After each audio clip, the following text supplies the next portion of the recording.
Prepara, oh Dios, mi corazón para recibir. La vida cristiana suele ser ejemplificada en la Escritura con un camino, ¿verdad? Con un camino eventualmente no fácil de transitar, quizás un camino más bien sinuoso, que debe ser transitado por personas que estén realmente dispuestas y en condiciones espirituales para no solo llegar a la meta, sino llegar primero. Pablo usa este ejemplo del atleta que corre, ¿no es cierto?, para alcanzar el premio. Y la carta a los Hebreos, capítulo 12, verso 2, dice: y corramos con perseverancia la carrera que tenemos por delante. Es decir, esta es una carrera que todo el tiempo estamos allí corriendo, estamos avanzando, estamos yendo hacia adelante, no podemos detenernos. Y requiere perseverancia, requiere resistencia también. Yo no puedo correr un par de kilómetros y luego salirme o retirarme de la carrera. Tengo que llegar necesariamente a la meta. A modo de introducción daré lectura a dos pasajes que hablan justamente de este camino que lleva a la salvación. Primero voy a leer el pasaje de Hebreos capítulo 11, los primeros 6 versículos, y seguidamente voy a leer Génesis capítulo 5, versos 21 al 24, porque hay una relación entre ambos. Veamos. Hebreos 11, verso 1 dice: es pues la fe la certeza de lo que se espera, la convicción de lo que no se ve, porque por ella alcanzaron buen testimonio los antiguos. Por la fe entendemos haber sido constituido el universo por la palabra de Dios, de modo que lo que se ve fue hecho de lo que no se veía. Por la fe Abel ofreció a Dios más excelente sacrificio que Caín, por lo cual alcanzó testimonio de que era justo, dando Dios testimonio de sus ofrendas, y muerto aún habla por ella. Por la fe Enoc fue traspuesto para no ver muerte, y no fue hallado porque lo traspuso Dios, y antes que fuese traspuesto tuvo testimonio de haber agradado a Dios. Pero sin fe es imposible agradar a Dios, porque es necesario que el que se acerca a Dios crea que le hay y que es galardonador de los que le buscan. Ahora leo Génesis capítulo 5, versos 21 al 24. Dice: vivió Enoc 65 años y engendró a Matusalén. Y caminó Enoc con Dios después que engendró a Matusalén 300 años y engendró hijos e hijas. Y fueron todos los días de Enoc 365 años. Caminó pues Enoc con Dios y desapareció porque le llevó Dios.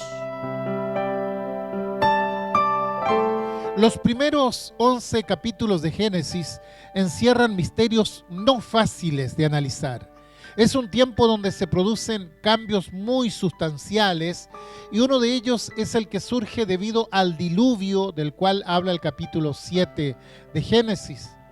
Se dice que antes del diluvio no llovía sobre la tierra, sino que se levantaba un rocío desde la tierra, un vapor que regaba la tierra. No obstante, después del diluvio cambió el régimen de las aguas. Entonces todo da a entender de que el diluvio produjo cambios en el orden natural muy importantes. Por ejemplo, algo que llama mucho la atención es por qué la gente vivía tantos años antes del diluvio.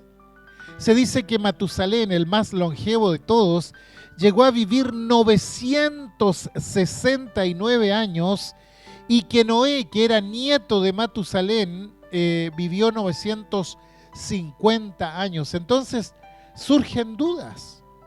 ¿De verdad vivían tanto?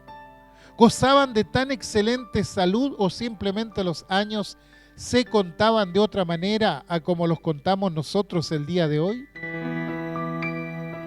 Por ahí alguien sugería que los años realmente constituían una estación nada más, es decir, 3 meses nada más. ¿Se imagina si fuera así como contáramos los años? Bueno, yo tendría, 204 años en este momento. Pero bueno, no hay forma de saberlo.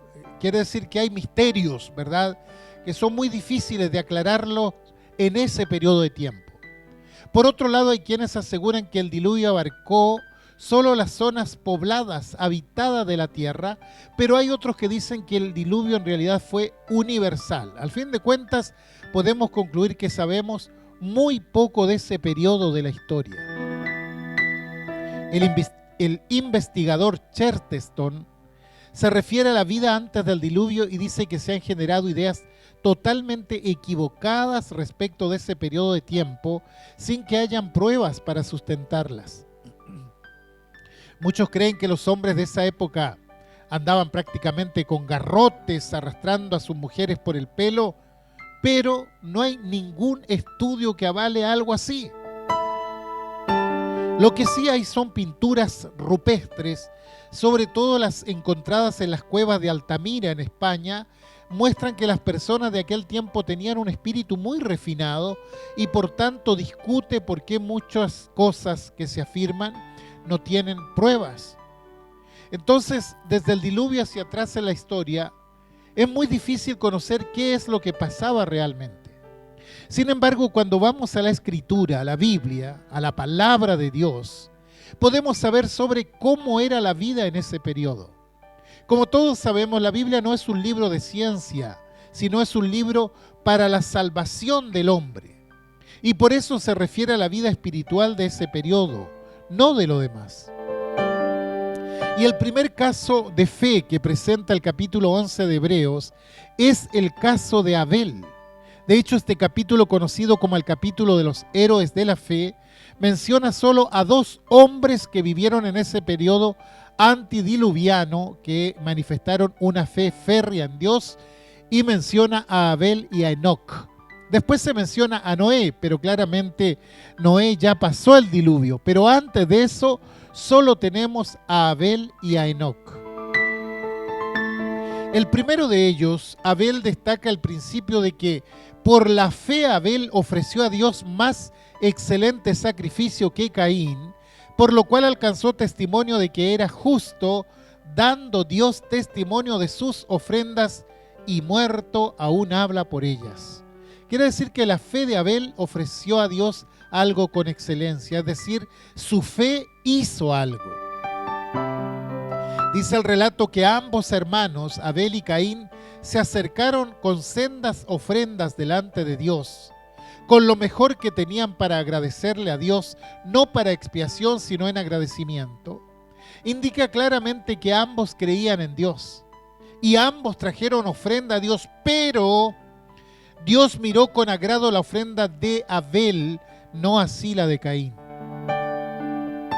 Ahora, ¿por qué la ofrenda de Caín fue rechazada? Bueno, uno de los principios de interpretación bíblica es que la palabra siempre debe ser explicada por la palabra. Es decir, que cuando tenemos dudas sobre algo bíblico, tenemos que ir directamente a la palabra de Dios para buscar respuestas.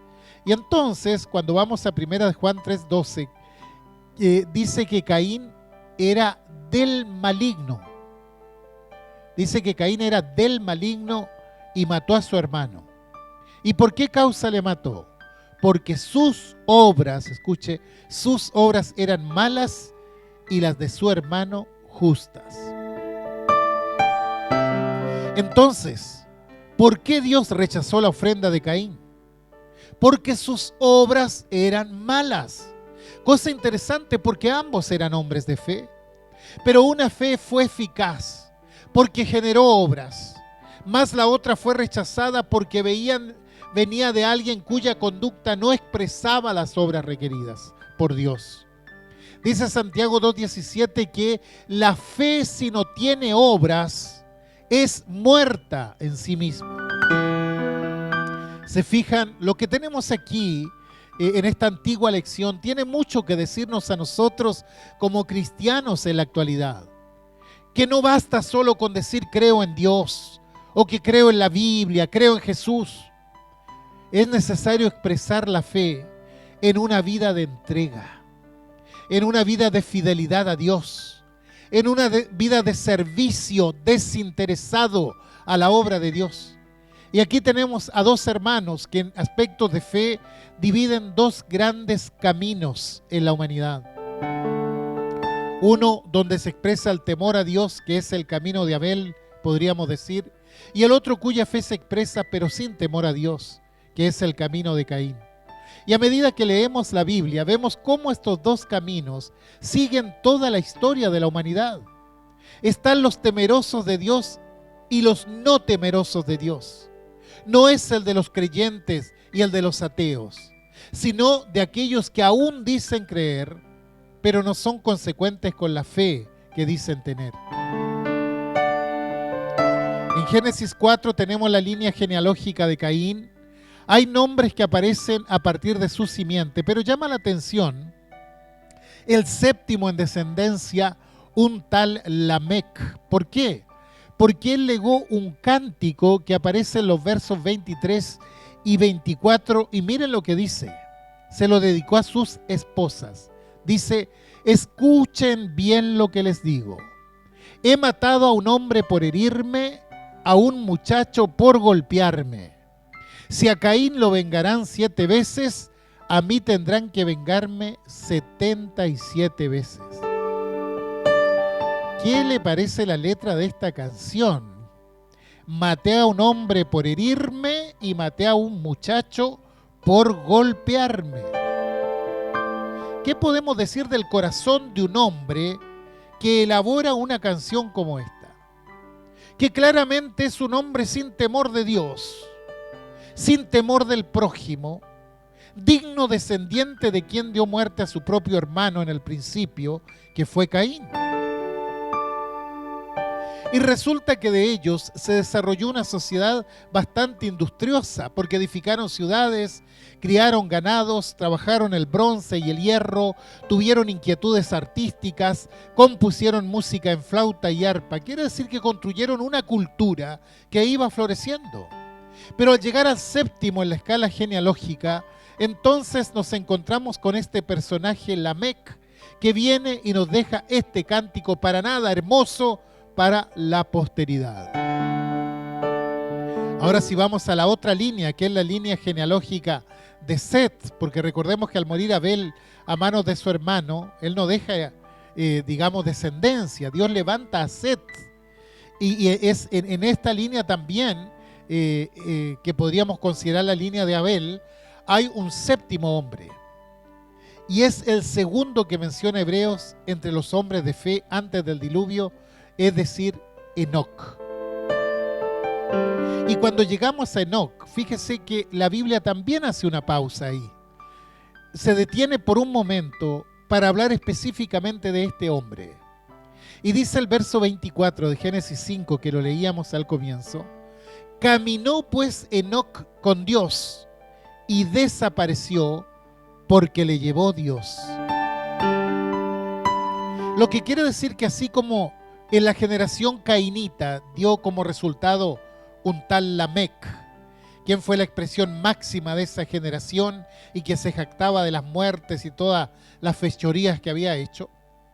En la otra línea, el séptimo hombre también dio testimonio de la civilización que descendía directamente de Abel o de Set, pero decimos Abel porque es la fe de Abel la que se transmitió a sus generaciones. Ahora si miramos la escritura, 3 generaciones después de Enoc, allí en Génesis 6:5 se dice que Dios vio que la maldad de los hombres era mucha en la tierra y que todo designio de los pensamientos del corazón de ellos era de continuo solamente el mal. Quiere decir que la generación de Caín se había multiplicado muchísimo y la tierra se había corrompido, porque claramente el pecado es muy contagioso. Y dice el verso siguiente que le dolió a Dios en su corazón haber hecho hombre en la tierra, y entonces toma una drástica decisión: raeré de sobre la faz de la tierra a los hombres que he creado. La falta de temor a Dios genera un alarmante volumen de violencia que cada vez se hace más y más grande. Y hay un momento en que la mente y el corazón se inclinan de continuo solamente el mal. Es así como llegamos al diluvio, pero antes Dios busca a alguien que aún actúe con justicia, con rectitud. Fue así como encontró a Noé, quien también, si se fijan, era descendiente de Abel por la línea de Set. Porque como sabemos, Abel fue muerto sin dejar descendencia, pero fue reemplazado por su hermano Set. Pero quisiera que nos detengamos en este séptimo hombre en la línea de Abel, en Enoc, el segundo mencionado en Hebreos 11, como dije anteriormente. Se dice de Enoc que Enoc caminó con Dios. Implica claramente que era un hombre temeroso de Dios.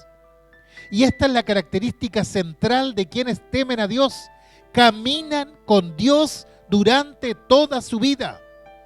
Son perseverantes en el camino de Dios.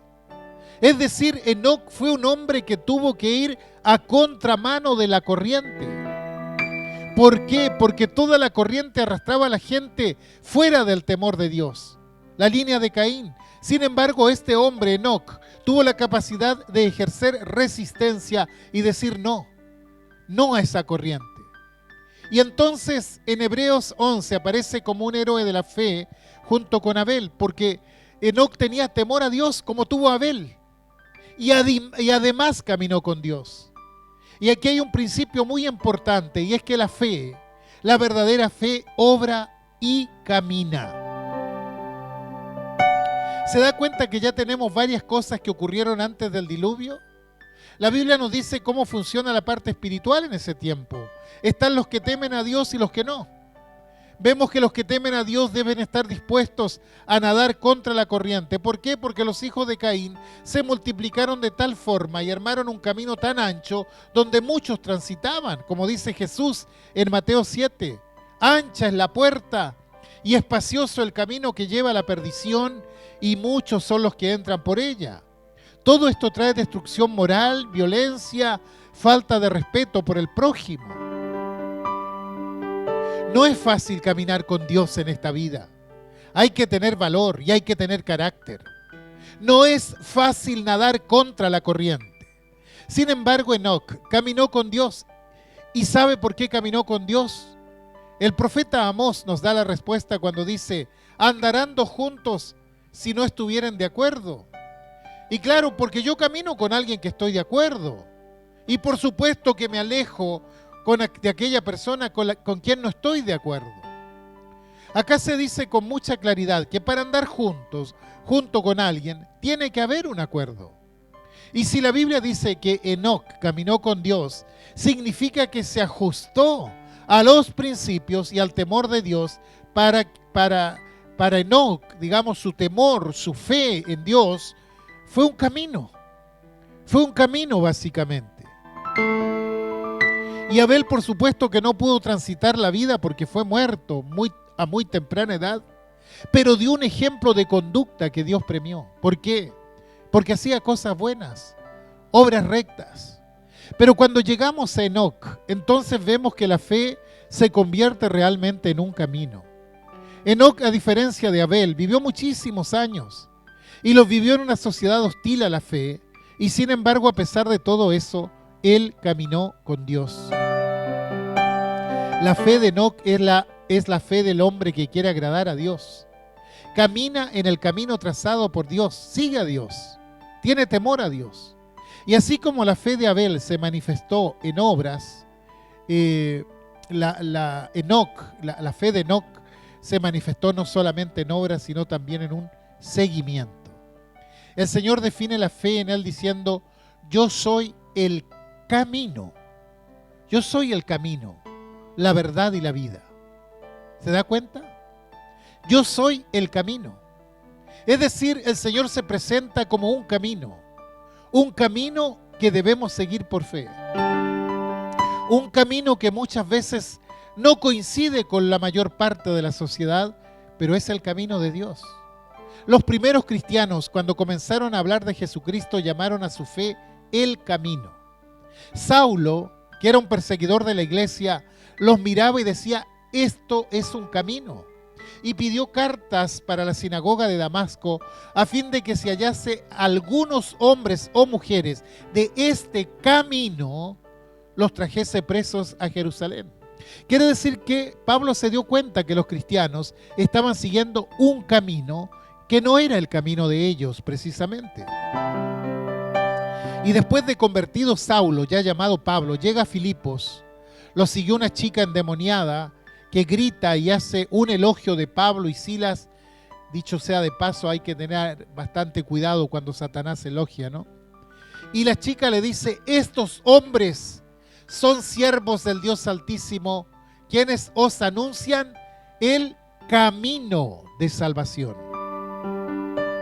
Es decir, hasta los demonios se dan cuenta que la fe cristiana es un camino. Cuando se habla de un creyente en la iglesia se dice: este había sido instruido en el camino del Señor. Y siempre aparece la palabra camino.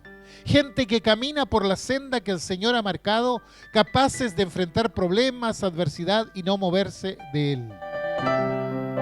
Qué lamentable que muchos busquen una fe a su medida, donde no haya dificultades.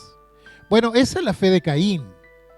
Toda la semana viven como se les antoja, pero llegado el domingo van a la iglesia, comulgan, ¿verdad? Según ellos adoran a Dios, pero resulta que de lunes a sábado no siguen el camino de la fe. Siguen otros caminos. Cualquier camino mientras sea más indulgente, más permisivo. Ese es el camino de Caín.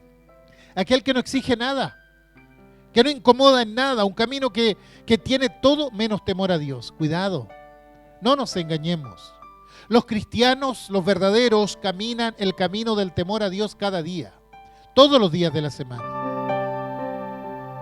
En Deuteronomio, Moisés transmite la ley de Dios y hace una reflexión que es muy importante para entender esto. Él dice: porque este mandamiento que yo te ordeno hoy no es demasiado difícil para ti ni está lejos. No está en el cielo para que digas: ¿y quién subirá por nosotros al cielo y nos lo traerá y nos lo hará oír para que lo cumplamos? Tampoco está al otro lado del mar para que digas: ¿y quién pasará por nosotros el mar para que nos lo traiga y nos lo haga oír a fin de que lo cumplamos? Porque muy cerca de ti está la palabra, en tu boca y en tu corazón, para que la cumplas. ¿Se fijó? Cerca está la palabra, el camino trazado por Dios. El camino del Señor no es un camino esotérico para iniciados, para iluminados. No. No es un camino de misterio. Por el contrario, es un camino muy claro. No es para una logia determinada. No es un planteo filosófico. La Biblia lo expresa en términos tan simples, tan sencillos, que hasta un niño lo puede entender. El Señor dio gracia al Padre por esto cuando Él dice en Mateo 11:25: te alabo, Padre, Señor del cielo y de la tierra, porque escondiste estas cosas de los sabios y de los entendidos y las revelaste a los niños. ¿Se da cuenta? Es un camino accesible para todos. No es un camino abrumador, no es un camino doloroso u opresivo, triste o fastidioso. Primera de Juan 5:3 dice: pues este es el amor a Dios, que guardemos sus mandamientos, y sus mandamientos no son gravosos. No es una carga, es lo que normalmente nos lleva a la paz del Señor. El hecho de seguir por ese camino que trazó Abel en la antigüedad y siguió Enoc antes del diluvio. Entonces queda claro que la fe es una forma de obrar y es un camino que uno tiene que seguir siempre. El Señor Jesucristo dijo de sí mismo: yo soy la luz del mundo, el que me sigue. ¿Se fijó? Yo soy la luz del mundo, el que me sigue no andará en tinieblas, sino que tendrá la luz de la vida. Todo el que anda en tinieblas está siguiendo el camino de Caín. Es lo que pasa con una sociedad que se entenebrece y que se vuelve hostil. Y hay que tener cuidado, porque hay gente que quiere adaptar la iglesia a la sociedad, pero no. El camino del Señor no se puede adaptar. El camino del Señor ya está trazado. Hay que seguirlo solamente y tiene un fundamento. Fundamento del cual habla Pablo allí en 1 Corintios cuando le exhorta diciéndole que vuestra fe no esté fundada en la sabiduría de los hombres, sino en el poder de Dios. Y cuando abro la palabra, abro el libro que Dios ha dejado para decirme cuál es el camino. Y cuando entro a ese libro y leo lo que Dios dice, siento paz en el corazón. ¿Por qué? Porque en el mundo podemos tener miedo, angustia, desolación, todas esas cosas. Pero al entrar al remanso de la palabra de Dios, Él viene, habla a nosotros y nos dice como a tantos, no temas, no temas. Y nos muestra el camino a seguir. Cuando Jesús se encuentra con Marta, la hermana de Lázaro, quien yacía en la tumba ya después de 4 días fallecido, le dice, ¿no te he dicho que si crees verás la gloria de Dios? Ella estaba llegando a la desesperación, pero el Señor le dice, cree solamente. Y es lo que el Señor nos dice a cada uno de nosotros.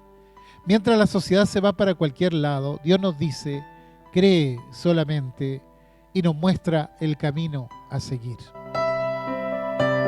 ¿Cómo termina la historia de Enoc? Sabemos poco de él. Lo que sí sabemos es que tuvo testimonio de haber agradado a Dios. Gran cosa, porque dice la Biblia que sin fe es imposible agradar a Dios, porque es necesario que el que se acerca a Dios crea que le hay y que es galardonador de los que le buscan. Podemos estar seguros de que cuando andamos en el camino que trazó el Señor, Dios da pruebas de que le estamos agradando. A veces nos inquietamos porque pensamos que la ayuda del Señor llega tarde, que no llega en el momento justo. Pero si no tenemos fe, no podemos agradar a Dios. No sabemos cómo fue la vida de Enoc, pero sí sabemos cómo terminó. Y termina de una forma maravillosa. Dice que caminó pues Enoc con Dios y desapareció porque le llevó Dios. Cosa muy interesante, porque de todos los patriarcas se dice de ellos que murieron. Sin embargo, de Enoc se dice que desapareció. Enoc nos recuerda a Elías, de quien se dice que fue llevado en un carro de fuego. Nosotros miramos esto y decimos que pasó a mejor vida. Y esa frase tan remanida y a veces tan mal usada, se puede aplicar perfectamente a Enoc. Fue caminando, llegó a la puerta final, la puerta se abre, el Señor está allí y le dice, pasa. Por eso se dice que Enoc tuvo una fe cotidiana, una vida apartada del mal que era terrible en su tiempo. Llegó a conocer a Dios profundamente, se sostuvo en la fe en Dios y finalmente desaparece porque Dios se lo lleva. El verso 5 de Hebreos 11 dice, por la fe Enoc fue traspuesto para no ver muerte, y no fue hallado porque lo traspuso Dios. Y antes que fuese traspuesto, tuvo testimonio de haber agradado a Dios. Ni siquiera el cuerpo lo hallaron, porque lo traspuso Dios. Un día simplemente Dios le dijo, entra a mi casa, y Enoc entró. Fue el final del camino. No hubo desesperación en Enoc. Simplemente se enfrentó con una realidad gloriosa. Entra simplemente a la casa de Dios. Pero si algo marcó su vida es que fue un hombre temeroso de Dios. Y esto es lo que marca la gran diferencia entre una persona y otra. Porque están los que creen y están los que no creen. Están los que tienen temor a Dios y transitan por el camino trazado por Dios. Y están quienes no les interesa caminar por el camino de Dios. Quizá en esta vida nos veamos todos muy similares. Y es probable que aquellos que rechazan a Dios se les vea eventualmente más bendecido que aquellos que sí creen. Pero un día serán los que caminan el camino del temor a Dios, el camino de Abel y de Enoc, los que entrarán por la puerta del cielo, donde Dios mismo abrirá la puerta e invitará a entrar. De Enoc no sabemos más. Es lo único que dice la Biblia. Hay una cita más adelante, está por las cartas apostólicas, pero otro tema. Lo que sabemos de Enoc es esto. Caminó con Dios y no vio la muerte porque Dios se lo llevó. Maravillosa vida de fe que nos marca el camino. Y creo que si en esta hora podemos estar escuchando esta palabra, es porque hemos elegido un camino. Y tenemos que caminar por ese camino. A medida que caminemos, llegará el día en que pasemos el umbral de esta vida y entonces entraremos para morar eternamente en la casa del Padre Celestial.